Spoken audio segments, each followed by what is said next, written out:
Assalamualaikum warahmatullahi wabarakatuh. Waalaikumsalam warahmatullahi wabarakatuh. Saya Sri Novi Rahmani bersama Saya Ansarudin Hakani. Baik, di sini kami akan sedikit menjelaskan tentang kurikulum berbasis kompetensi. Pertama, sebelum kita menjelaskan apa itu kurikulum berbasis kompetensi, saya sedikit menjelaskan apa itu kurikulum. Pengertian kurikulum menurut Undang-Undang Nomor 20 Tahun 2003 tentang Sistem Pendidikan Nasional pada pasal 1 ayat 19 menyebutkan bahwa kurikulum adalah seperangkat rencana dan pengaturan mengenai tujuan, isi, dan bahan pelajaran serta cara yang digunakan sebagai pedoman penyelenggaraan kegiatan pembelajaran untuk mencapai tujuan pendidikan tertentu. Kurikulum berbasis kompetensi memuat standar kompetensi dan kompetensi dasar pada setiap mata pelajaran. Standar kompetensi diartikan sebagai kebulatan pengetahuan, keterampilan diri, sikap, dan tingkat penguasaan yang diharapkan dicapai dalam pembelajaran suatu mata pelajaran. Materi pokok atau materi pembelajaran di kurikulum berbasis kompetensi yaitu pokok suatu bahan kajian yang dapat berupa bidang ajar, isi, proses, keterampilan, serta konteks keilmuan suatu mata pelajaran. Sedangkan indikator pencapaian dimaksudkan adalah kemampuan-kemampuan yang lebih spesifik yang dapat dijadikan sebagai ukuran untuk menilai ketuntasan belajar. Pada kurikulum berbasis kompetensi ini menekankan pada mengeksplorasi kemampuan atau potensi peserta didik secara optimal, mengkonstruktur pada yang dipelajari dan mengupayakan penerapan dalam kehidupan sehari-hari. Selanjutnya, ciri-ciri kurikulum berbasis kompetensi, yaitu 1.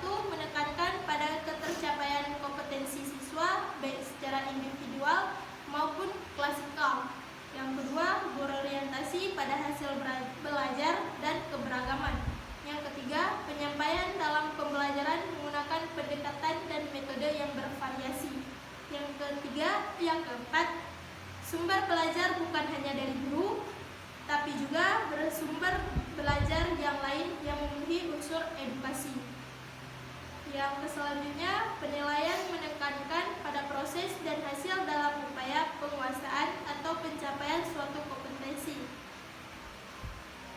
Dengan demikian, kurikulum berbasis kompetensi ini ditunjukkan untuk menciptakan tamatan yang kompeten dan cerdas dalam membangun identitas budaya dan bangsanya. Yang selanjutnya, komponen KBK. Di dalam pembelajaran kurikulum berbasis kompetensi ini ada 7 komponen utama pembelajaran yang mendasari penerapannya. Yang pertama ada komponen konstruktivisme, yang mana di dalam pembelajaran kurikulum ini konstruktivisme merupakan landasan berpikir atau filosof pembelajaran kontekstual, yaitu pengetahuan dibangun oleh manusia sedikit demi sedikit. Yang kedua, komponen menemukan atau inquiry. Komponen ini merupakan suatu kegiatan dari siklus mengamati, bertanya, menganalisa, dan merumuskan teori baik perorangan maupun kelompok. Yang selanjutnya ada komponen bertanya atau questioning. Bertanya merupakan salah satu induk dalam strategi yang mendorong siswa untuk mengetahui suatu dan memperoleh informasi sehingga berlatih siswa untuk berpikir kritis. Yang keempat ada komponen masyarakat belajar atau learning community. Belajar dalam kelompok tetap lebih baik hasilnya daripada belajar sendiri karena hasil pembelajaran dapat diperoleh dari kerjasama dengan orang lain. Berarti komponen dari Kurikulum berbasis kompetensi itu kelompok ya. Berarti belajarnya lebih ke kelompok. Kayak diskusi.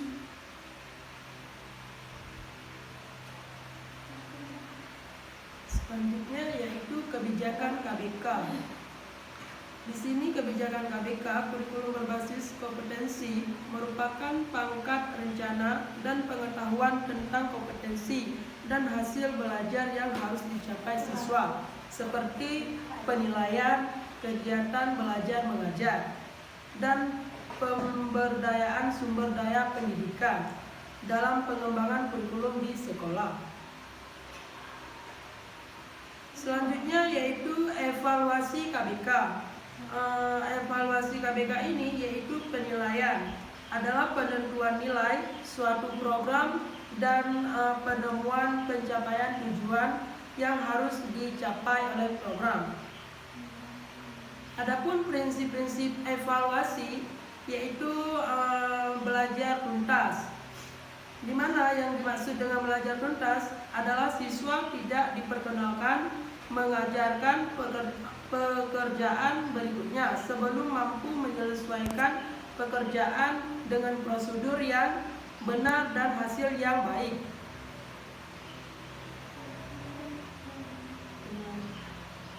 Selanjutnya yaitu penilaian berkelanjutan, di mana penilaian berkelanjutan, semua kompetensi dasar yang diujinya dilakukan pada satu atau lebih kompetensi dasar,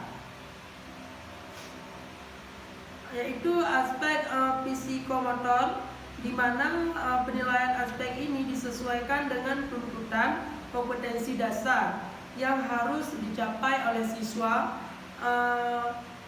tidak semua mata pelajaran.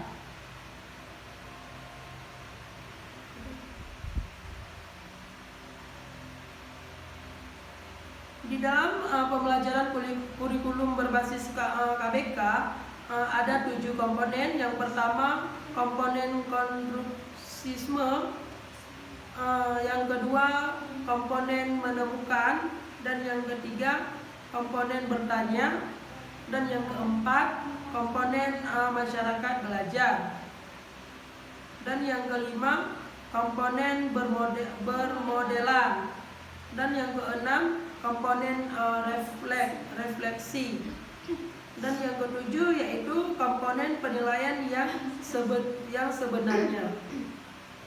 Oke, itu dia dari 7 komponen kurikulum berbasis kompetensi. Ya, baik. Jadi kurikulum berbasis kompetensi atau KBK itu dimulai dari tahun berapa? Nah, pelaksanaan KBK itu secara serentak oleh seluruh sekolah-sekolah di Indonesia pada tahun 2004. Namun, baru berjalan 2 tahun, pada tahun 2006 KBK resmi diganti dengan KTSP. Oh iya, berarti tahun 2006 udah berlaku KTSP ya. Iya.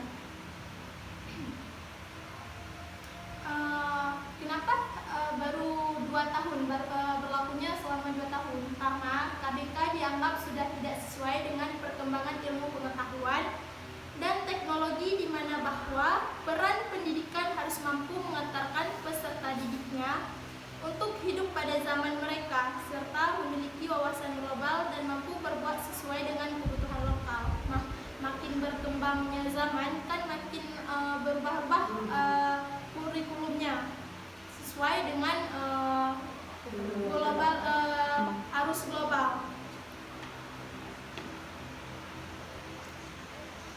Baik, jadi bagaimana penerapan pelajaran sejarah pada kurikulum KBK itu?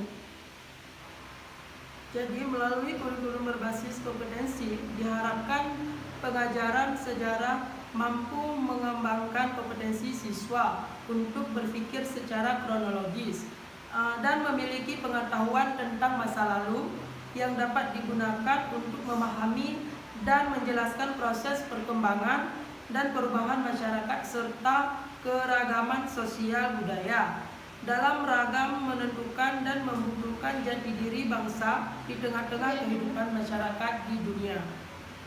Nah, menurut Depdinas 2003, pada tingkat SMA, pengajaran sejarah bertujuan 1.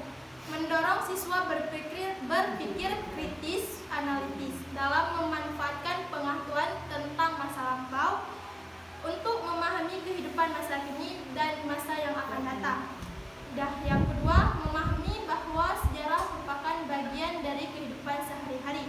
Dan yang ketiga, mengembangkan kemampuan intelektual dan keterampilan untuk memahami proses perubahan dan berkelanjutan masyarakat.